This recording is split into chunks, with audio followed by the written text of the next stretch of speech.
जय भीम। बाबा साहब अमर रहे, अमर रहे, बाबा साहब अमर रहे, अमर रहे। उत्तर पूर्वी दिल्ली से पूर्व सांसद प्रत्याशी व एएसपी पार्टी कांसीराम के नेता जगदीश भगत ने सभी देशवासियों को 78वें गणतंत्र दिवस की हार्दिक शुभकामनाएं दी। सर, क्या कहना चाहेंगे? आज गणतंत्र दिवस है, सभी देशवासियों को, क्षेत्रवासियों को। सबसे पहले तो मेरे सभी क्षेत्रवासियों को जय भीम, जय नमो बुद्धाय, जय श्री लोकतंत्र, जय भारत। तो आज गणतंत्र दिवस की मेरे सभी क्षेत्रवासियों को हार्दिक शुभकामनाएं देता हूं। आज मैं जगदीश भगत गोकलपुर विधानसभा से और पूर्व सांसद प्रत्याशी, मैं आज आपको अपने क्षेत्रवासियों को सबको मीडिया के माध्यम से एक बात और बताना चाहता हूं कि आज मैं अपनी एएसपी पार्टी में अपने घर वापसी करी है और अपने हम सबको मिलके अपने संविधान को बचाना है और संविधान को हर घर में, चाहे वो किसी भी उस कास्ट से हो, हमें से वो नहीं है, लेकिन ये संविधान हमने घर घर हर किसी के हाथों में ये पहुंचाना है और इसको पढ़ाना है। और शिक्षा, सबसे मेन मुद्दा हमारा शिक्षा का है। शिक्षा पे ध्यान देना है। ये हम मेरे से अकेले से नहीं होगा, हम सबको मिलके इस पे बहुत बहुत ध्यान देना है और अपने सभी भाइयों को जगाना है, बताना है। बाबा साहब ने कोई एक बिरादरी के लिए नहीं किया, बाबा साहब ने हर किसी को संविधान में जीने का, स्वतंत्र रहने का मार्ग दिया है, सिखाया है। और सबसे मेन चीज़ है कि हमें शिक्षा पर ध्यान देना है और अपने सभी भाइयों को। इस अवसर पर एएसपी कांसीराम पार्टी के नेता जगदीश भगत ने बाबा साहब डॉक्टर अम्बेडकर को याद किया और सभी क्षेत्रवासियों को आने वाली 29 जनवरी को हर्ष विहार जेल रोड पर कार्यकर्ता सम्मेलन में आने का आमंत्रण भी दिया। जय भीम, जय भीम। बाबा साहब अमर रहे, अमर रहे, बाबा साहब अमर रहे, अमर रहे, अमर रहे। जय भीम, जय भीम।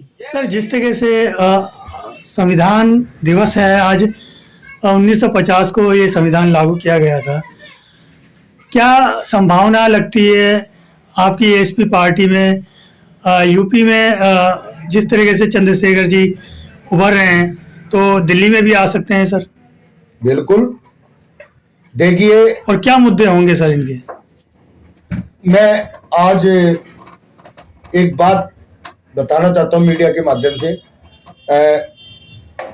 1956 में बाबा साहब ने आगरा के अंदर एक रैली में कहा था कि मेरे बाद में कोई मसीहा जरूर आएगा। जो वो बात आज सच हो रही है चंद्रशेखर रावण के माध्यम से, जो जमीनी स्तर से उठकर सदन तक पहुंचना, बहुत कठिनाई का सामना भी किया और वो वहां तक पहुंच भी गए। और इतना भी है कि आगे आने वाला समय जो उन्होंने चंद्रशेखर जी ने सोचा है, बाबा साहब के सपनों को ऊपर ले जाने का बीड़ा उठाया है, वो बहुत जल्दी पूरा होने वाला है। और दिल्ली में भी सरकार बनेगी तो हमारी इस पार्टी के माध्यम से, एएसपी के माध्यम से ही बनेगी, और यूपी में सरकार बनेगी तो भी एएसपी के माध्यम से ही बनेगी। आप पार्टी में क्यों आए और क्या करना चाहते हैं? मैं पार्टी में, क्योंकि मैं एनसीपी में भी रह चुका हूं, एनसीपी में भी हमारे संविधान के वो नहीं है, तो हमें अपने बाबा साहब के सपनों को पूरा करना है, जो हम इस पार्टी में रह के ही पूरा कर सकते हैं। आगे क्या आपकी मुद्दे रहेंगे और क्या आप करने जा रहे हैं? सबसे मेन मुद्दा हमारा शिक्षा पे है। शिक्षा पे हम नहीं पढ़े, लेकिन हम नहीं चाहते कि हमारे बच्चे या हमारे और भी साथी है उनके बच्चे भी अनपढ़ रहे। हम चाहते हैं शिक्षा पर पूरा ध्यान दिया जाएगा और इसका मैं अपने क्षेत्र में अब आगाज करने जा रहा हूं। मैं सभी क्षेत्रवासियों को 29 जनवरी 11 बजे साई वाटिका जेल रोड में कार्यकर्ता सम्मेलन में आने का निमंत्रण देता हूं।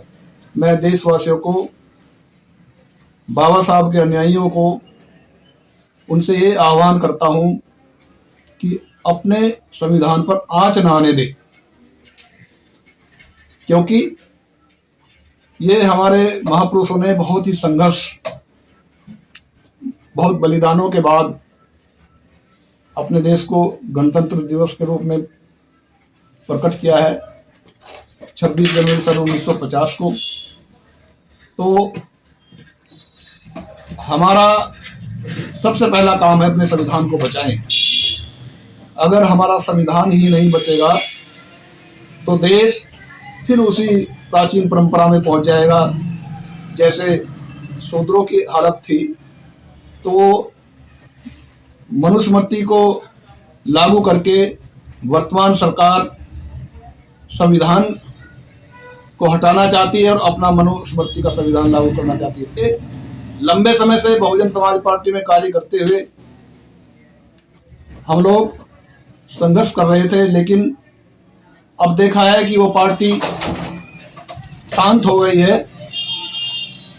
हमारे समाज की आवाज को बुलंद नहीं कर रही है, आगे नहीं बढ़ा रही है, होने वाले अत्याचारों पर ध्यान नहीं दे रही है। तो आजाद समाज पार्टी के माध्यम से, आजाद समाज पार्टी काशीराम नाम से इसकी स्थापना हुई है और इनके अध्यक्ष है, राष्ट्रीय अध्यक्ष है एडवोकेट चंद्रशेखर आजाद। उनके नेतृत्व में अब देश उस विचारधारा को आगे देखेगा जो हमारे महापुरुषों की विचारधारा रही है। बाबा साहब के संविधान को बचाने का जो बीड़ा उठाया है वो भाई चंद्रशेखर जी आजाद के नेतृत्व में आजाद समाज पार्टी उसको पूरा करेगी। मैं अपने सभी देशवासियों को 77वें गणतंत्र दिवस की हार्दिक शुभकामनाएं देता हूं और बाबा साहब के चलाए हुए संविधान पर सब लोग कार्य करें, आशा करता हूं।